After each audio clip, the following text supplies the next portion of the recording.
Выстрел! Выстрел!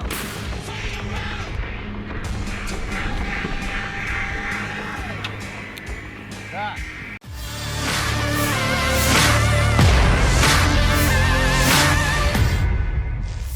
Artileri Resimen ke-11 Republik Rakyat Donetsk atau DPR menghancurkan howitzer MSTAB Angkatan Bersenjata Ukraina. Rekaman penyerangan rame beredar di Telegram pada Sabtu 5 November 2022.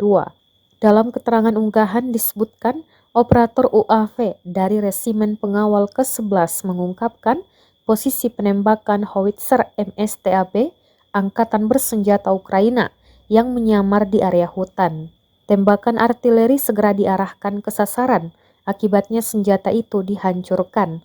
Serangan akurat terekam kamera drone DPR.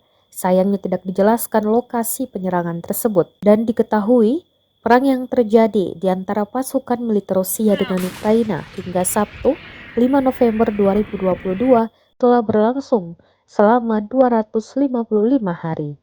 Авиации, ракетными войсками и артиллерией поражены 5 пунктов управления Вооруженных сил Украины в районах населенных пунктов Красногоровка, Невельская, Победа Донецкой Народной Республики, Новогригорьевка, Мирная Николаевская область, а также 87 артиллерийских подразделений на огневых позициях. Живая сила военная техника в 179 районах. В районе города Николаев ракетным ударом поражен штаб одного из подразделений в названных районах. Кроме того, уничтожены 4 склада боеприпасов в районах населенных пунктов Новониколаевка, Красноармейск, Северодонецк.